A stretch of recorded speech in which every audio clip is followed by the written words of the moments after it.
ونؤمن به ونتوكل عليه. أما بعد، فقد قال الله سبحانه وتعالى في كلامه القديم وفي القرآن المجيد: أعوذ بالله من الشيطان الرجيم. بسم الله الرحمن الرحيم. يا أيها الذين آمنوا لا تحرموا طيبات ما أحل الله لكم. صدق الله العظيم. وقال رسول الله صلى الله عليه وسلم في حديثه الشريف: إن الحلال بين وإن الحرام بين وبينهما مشتبهات. صدق رسوله النبي الكريم. எல்லா புகழும் அல்லாஹ் ஒருவனுக்கே உரித்தாகட்டுமாக. ஸலாத்தும் ஸலாமும் இருளக நாதர் ஸல்லல்லாஹு அலைஹி வஸல்லம் அன்னவர்கள் மீதும் நம் யாவரின் மீதும் வந்தருட்டுமாக. ஆமீன்.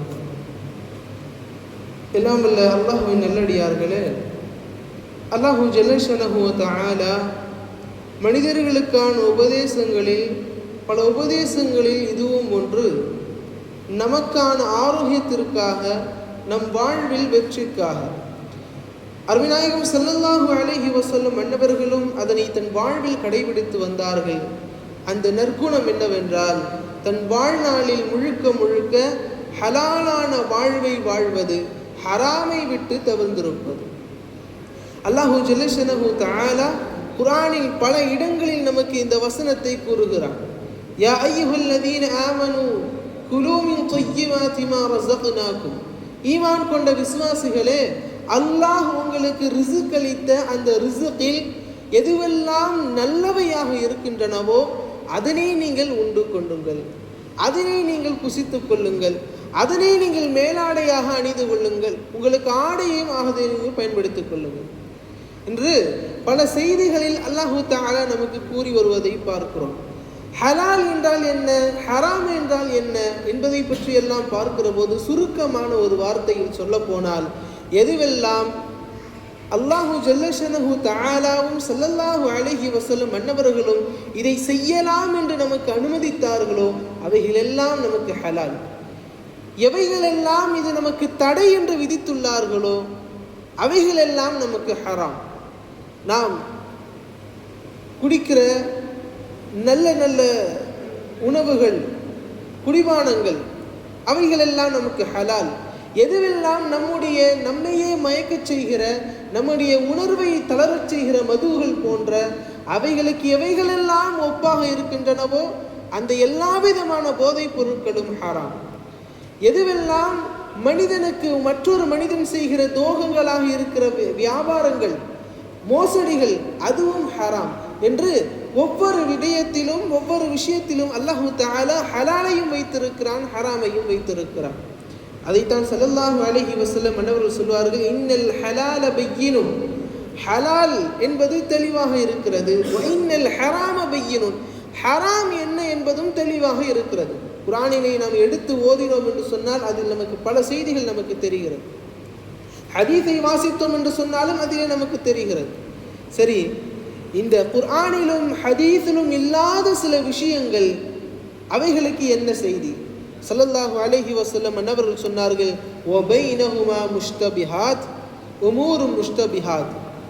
இந்த ஹலாலுக்கும் ஹராமுக்கும் மத்தியில் இதை செய்யலாமா, இதை செய்யக்கூடாதா என்று இருக்கிற இந்த விஷயங்கள் எல்லாம், அவைகள் எல்லாம் சந்தேகத்திற்கு உடன்பாடான விஷயங்கள். ஸல்லல்லாஹு அலைஹி வஸல்லம் அன்னவர்கள் சொல்வார்கள்: இந்த சந்தேகத்திற்கு உட்பட்ட செயல்கள் எல்லாவற்றையும் நீங்கள் தவிர்த்து கொண்டிருக்க வேண்டும். உதாரணமாக, நம்முடைய கையில் இருக்கிற ஃபோன், அந்த ஃபோனிலே நமக்கு நல்லதையும் நாம் பார்க்க முடியும், கெட்டதையும் நாம் அடைய முடியும், குர்ஆனையும் ஓத முடியும், அல்லாஹு ஜல்லஷனஹு தஆலாவும் ஸல்லல்லாஹு அலைஹி வஸல்லம் அவர்களை தடுத்த சில விஷயங்களையும் நாம் பார்க்க முடியும். அப்படி என்றால் அந்த விஷயங்களை தவிர்த்து கொள்வது நல்லது என்கிறார்கள் ஸல்லல்லாஹு அலைஹி வஸல்லம். அருமைக்குரியவர்களே, நம் வாழ்வில் ஏன் ஹலாலை நாம் பின்பற்ற வேண்டும், ஏன் ஹராமை விட வேண்டும்? அற்புதமான ஒரு சம்பவம் ஸல்லல்லாஹு அலைஹி வஸல்லம் அன்னவர்கள் கூறுவார்கள். இந்த ஹதீஸை ஸல்லல்லாஹு அலைஹி வஸல்லம் அன்னவர்கள் கூறிவிட்டு இந்த சம்பவத்தை சுருக்கமாக நமக்கு கூறுகிறார்கள். இன்னல்லாஹு தய்யிபுன் லா யக்பலு இல்லா தய்யிபா. அல்லாஹு தஆலா சுத்தத்தை விரும்புபவன், அவன் பரிசுத்தமானவன், அவன் எவைகளெல்லாம் சுத்தமானவையாக இருக்கின்றனோ, பரிசுத்தமானவையோ அவை மட்டுமே அல்லாஹு தஆலா அதனை ஏற்றுக்கொள்கிறான். கூறிவிட்டு ஸல்லல்லாஹு அலைஹி வஸல்லம் அவர்கள் சொன்னார்கள், இன்னல்லாஹ அமரல் முஃமினீன பிமா அர்ஸல பிஹில் முர்சலீன். அல்லாஹு தஆலா முஃமின்களுக்கு கட்டளையிட்டுள்ளான், எவைகளெல்லாம் ரசூல்மார்கள் இறை தூதர்கள் கொண்டு வந்தார்களோ அதனை பின்பற்ற வேண்டும். இந்த ஆயத்தை கூறிவிட்டு அடுத்ததாக மற்றொரு ஆயத்தையும் கூறினார்கள். யா அய்யுஹர் ரசூல், யா அய்யுஹர் ரசூல் குலு மின் தய்யிபாத். ரசூல்மார்களே, நீங்கள் நல்ல உணவை நீங்கள் உண்ணுக்கொள்ளுங்கள். வஅமலு சாலிஹா, மேலும் சாலிஹான அமல்களை செய்யுங்கள் என்பதாக அதனுடைய ஹதீஸ் நமக்கு தொடர்ச்சியாக இருக்கிறது. இதை கூறிவிட்டு வந்த ஸல்லல்லாஹு அலைஹி வஸல்லம் அன்னவர்கள் ஒரு மனிதரை பற்றி கூறினார்கள். ذكر الرجل يطيل السفر. ஒரு மனிதர் நீண்டதொரு பிரயாணம் செய்கிறார். நீண்டதொரு பிரயாணம். அந்த பிரயாணத்தினால் அந்த மனிதனுக்கு அஷ்அத வ அக்பர, அவருடைய தலை பரட்டையாகுகிறது. அவருடைய உடல் முழுவதும் எல்லாம் புழுதியாகவும் மண்ணாலும் நிறைந்திருக்கிறது. அப்படிப்பட்ட கஷ்டத்தில் இருக்கிற ஒரு மனிதர், அந்த மனிதர் யமுத்து யதைஹி இலஸ்ஸமா, வானத்தின்பால் தன்னுடைய கையை உயர்த்தி கேட்கிறார், யா ரப்பி யா ரப்பி என்று அல்லாஹ்விடத்தில் துஆ செய்து கேட்கிறார். அழுது கேட்கிறார். ஸல்லல்லாஹு அலைஹி வஸல்லம் சொன்னார்கள், வ முத்இமுஹு ஹராம், அவருடைய மத்அமுஹு ஹராம், அவர் உண்ட உணவுகள் எல்லாம் ஹராம். வ மஷ்ரபுஹு ஹராம், அவர் குடித்த குடிபானங்கள் எல்லாம் ஹராம். வ மல்பஸுஹு ஹராம், அவருடைய ஆடைகள் எல்லாம் ஹராம். வ குதிய பில் ஹராம், அவர் உண்ண உணவுகள் எல்லாம் ஹராம். இப்படி இருக்கிற இந்த மனிதனுடைய நிலை, எவ்வளவுதான் அந்த மனிதர் கடும் கஷ்டத்தில் இருந்தாலும் ஃபஅன்னா யுஸ்தஜாபு லிதாலிக, இவருடைய துஆ அல்லாஹ்விடத்தில் ஒப்புக்கொள்ளப்படுமா என்று ஸல்லல்லாஹு அலைஹி வஸல்லம் அவர்கள் கேட்டார்கள். அருமைக்குரியவர்களே, வாழ்வின் பல தேவைகளில், பல செய்தி நேரங்களில் அல்லாஹ்வை நாடி நாம் பள்ளிவாசலுக்கு வந்திருப்போம். அல்லாஹ்வின்பால் நம்முடைய கைகளை உயர்த்திருப்போம். நாம் நம்முடைய துஆக்கள் அல்லாஹ்வை அடைய வேண்டும் என்று சொன்னால் நாம் உண்ணுகிற உணவும் ஹலாலாக இருக்க வேண்டும். நாம் உடுத்துகிற உடை ஹலாலாக இருக்க வேண்டும். நாம் தங்கிக் கொண்டிருக்கிற இடமும் ஹலாலாக இருக்க வேண்டும். ஒட்டுமொத்தத்தில் நம் வாழ்வில் முழுக்க ஹலால் மட்டும் நிறைந்திருந்தால் மட்டும்தான் நம்முடைய துஆக்கள் அல்லாஹ்விடத்தில் அங்கீகரிக்கப்படுகிறது. சஹாபிகள், வலிமார்கள் எல்லாம் இதில் மிகவும் கண்டிப்போடு இருந்தார்கள்.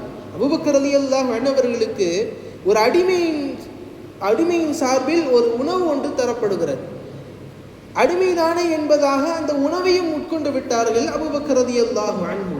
ஆனால் செய்திகள் தெரிகிறது, இந்த கொடுக்கப்பட்ட உணவு ஹராமான ரீதியில் வந்த உணவு என்று தெரிந்ததற்கு பின்னால் ஒன்றும் யோசிக்கவில்லை. அவர்கள் உண்ண உணவை தன்னுடைய கையை கொண்டு வாயில் கையை விட்டு ஒட்டுமொத்தத்தையும் வெளியே வாந்தி எடுத்து விட்டார்கள். இதனை அப்படியே விட்டு இருக்கலாம், ஏதேனும் சந்தேகம் இருந்திருந்தாலும் கூட அவர்களின் ஈமான் அவர்களை விடவில்லை.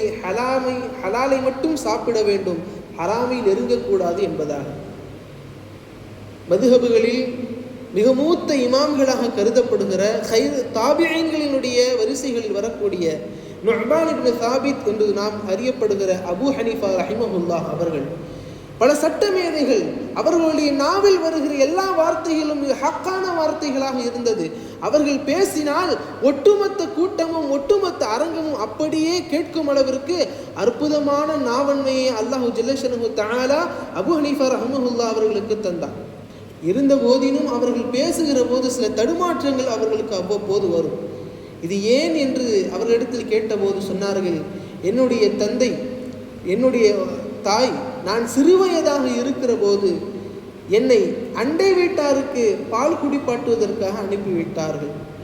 வீட்டுக்கு வந்த என்னுடைய தந்தை சாபித் ரலியல்லாஹு அன்ஹு அவர்கள் கேட்டார்கள், எங்கே நம் குழந்தை? சொன்னார்கள், நம்முடைய அண்டை வீட்டாரிடத்தில் பால் குடிப்பாட்டுவதற்காக கொடுத்திருக்கிறேன்.